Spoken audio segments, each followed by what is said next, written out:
सासू माँ बदल गई।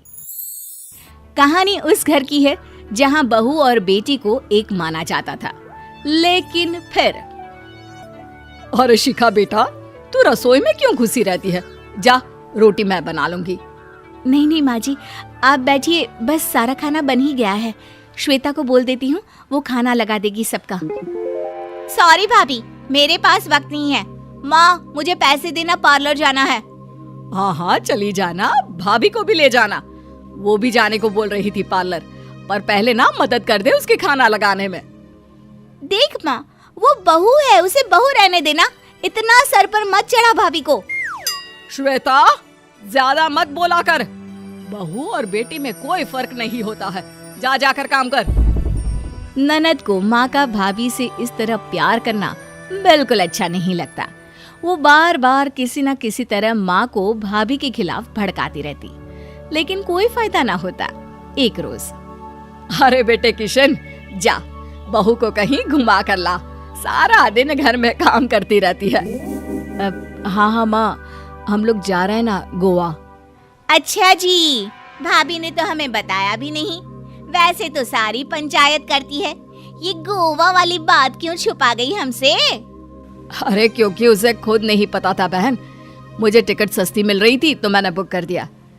हाँ शिखा, पैकिंग कर ले, संडे हम जा रहे हैं गोवा। दोपहर में शिखा पैकिंग कर रही थी कि सास आ जाती है। ये क्या बहू, साड़ियाँ? अरे गोवा जा रही है घूमने या फिर शादी में मायके हैं?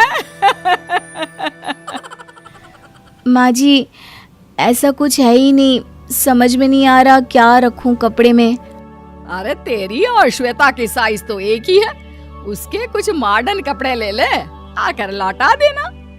हाँ माँ जी, ये ठीक रहेगा। शिखा श्वेता के पास जाती है और उससे कपड़े मांगती है।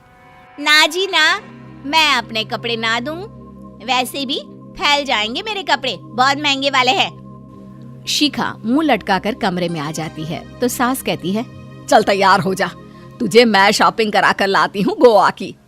बस फिर क्या था, सास बहू निकल जाते हैं मार्केट और एक से बढ़कर एक ड्रेस खरीद कर घर आते हैं। पहले बता देती कि नए कपड़े दिलाने वाली है भाभी को, तो मैं अपने ही दे देती ना भाभी को, मुझे दिला देती नए कपड़े। देख श्वेता, परिवार का मतलब सबके साथ रहना होता है, ना कि सिर्फ अपना सोचना। वैसे भी तुझे अच्छे संस्कार सीखने चाहिए। और रही बात कपड़ों की, तो शिखा, आज से घर पर भी तू मॉडर्न कपड़े ही पहनेगी। कोई जरूरत नहीं है ये साड़ी वाड़ी लपेटने की। अब क्या था, घर पर श्वेता और शिखा एक जैसे रहते।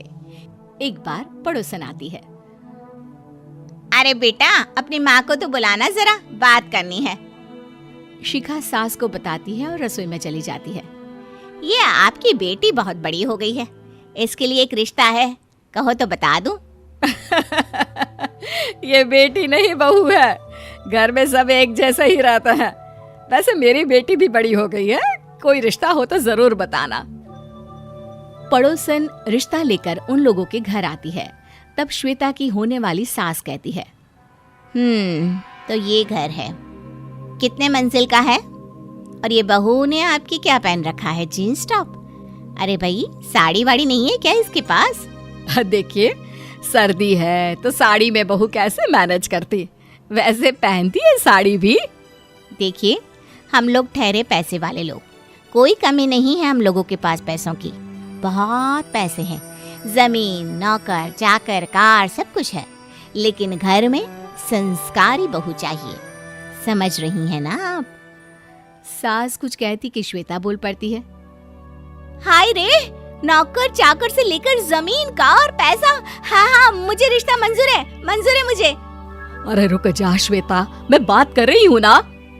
देखिए, हम लोगों के घर इतनी आजादी नहीं मिलेगी। अरे हाँ कर देना माँ, हाँ कर दे जल्दी से। सास क्या करती, बेटी की शादी ऐसे घर में कर देती है जहाँ ना उनके विचार मिलते हैं और ना ही आचार। शादी के बाद एक रोज फोन पर, श्वेता बेटा, एक बार घर आ जा, बहुत दिल करता है तुझे देखने का। माँ, वो घर पर बहुत काम होता है, कैसे आऊँ? बड़ा घर है, लेकिन आने जाने वालों की लाइन ही लगी रहती है। बेटा मैं तो जानती थी उस घर का हाल, लेकिन तू ही नहीं मान रही थी। माँ देख, हर घर का यही हाल है। तेरी बेटी को यहाँ घूंघट हटाने की परमिशन नहीं है और एक तरफ भाभी स्कर्ट पहनकर घूम रही है। बेटा मुझे क्या पता था कि मेरी बेटी को ससुराल के नाम पर पिंजरा मिल जाएगा। अच्छा माँ, फोन रखती हूँ, सास को गर्मा गर्म रोटी खिलानी है। तुम लोगों की तरह नहीं कि एक रोटी बनाओ, एक सब्जी बनाओ, फिर सारा दिन फ्री होकर घूमो। सास फोन तो रख देती है, लेकिन सोच में पड़ जाती है कि एक तरफ बेटी जिसे कोई आजादी नहीं, वहीं दूसरी तरफ बहू जिसे देखकर लगता ही नहीं कि उसकी शादी भी हुई है। अगले रोज। शिखा, अरे ओ शिखा। हाँ माँ, क्या हुआ? कुछ चाहिए आपको? मैं जिम जा रही थी। जिम के कपड़ों में बहू को देखकर सास को घूंघट में अपनी बेटी का ख्याल आता है। देख बहू, घर में बहू की तरह रहा कर। इतने टाइट कपड़े पहनकर जिम जाना पसंद नहीं मुझे। जा जाकर रोटी बना। रोटी? माँ अभी तो शाम के 6 बजे हैं, इस वक्त रोटी? अब क्या मेरे खाने पीने पर भी पहरा है? अरे जब मर्जी तब मैं अपने घर में खा भी नहीं सकती क्या? बहू को अजीब लगता है। वो समझ नहीं पाती कि जो सास कल तक इतनी सपोर्टिव थी, उन्हें अचानक से क्या हो गया। वो किचन में जाती है, गरम रोटी के साथ 2 तरह की सब्जी, रायता, सलाद सब लेकर सास के पास आती है। माँ जी, खाना। इतना सारा खाना? राक्षस समझा है क्या मुझे? रोटी मांगी थी मैंने गर्मा गर्म बस। पर माँ जी, रोटी खाती किससे आप? सब्जी तो बनानी थी ना। अरे भूख मर गई मेरी तेरी बहस से। जा जाकर काम कर, अंदर पूरी रसोई साफ कर। बहू अंदर चली जाती है। थोड़ी देर में श्वेता घर आती है। अरे शिखा जल्दी से चाय ला, पकवान बना, मेरी बेटी आई है। अरे नहीं नहीं माँ, ड्राइवर बाहर खड़ा है। मैं तो घर का कोई सामान खरीदने के बहाने यहाँ आ गई हूँ, मुझे जाना होगा। अरे बेटा, पर कितने दिनों बाद देख रही हूँ तुझे, रहने आ जाना 2-4 दिन के लिए। आ जाऊंगी माँ, जब मेरी सास मरेगी तब। मैं तो रोज मन्नत मानती हूँ कि मेरी सास मर जाए तो अच्छा है। अच्छा चल, जा रही हूँ माँ। हे भगवान, कैसे कैसे दिन देखने पड़ रहे हैं मेरी बेटी को। सास अंदर जाती है, जहाँ श्वेता की जिम वाली सहेली का फोन आया होता है। क्या बात है, आज जिम नहीं आई? अरे पता नहीं यार, आज माँ को क्या हो गया अचानक। पर खैर कोई नहीं, लगता नहीं कि मैं अब जिम आ पाऊंगी।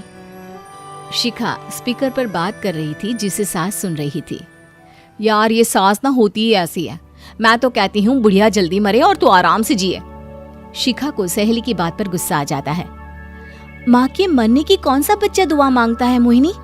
आगे से ऐसी बात मेरे सामने मत करना। हमारे घर की शोभा ही माँ है। क्या हुआ जो थोड़ी सख्ती दिखा रही है? उसमें भी कोई ना कोई उनकी भलाई ही होगी। मैं तो कहती हूँ भगवान मेरे जैसी सास सबको दे, जो सिर्फ माँ की तरह है।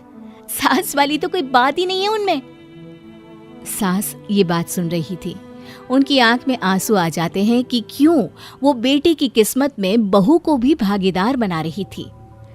शिखा, अरे ओ शिखा, क्या हो गया? जिम नहीं जाना क्या?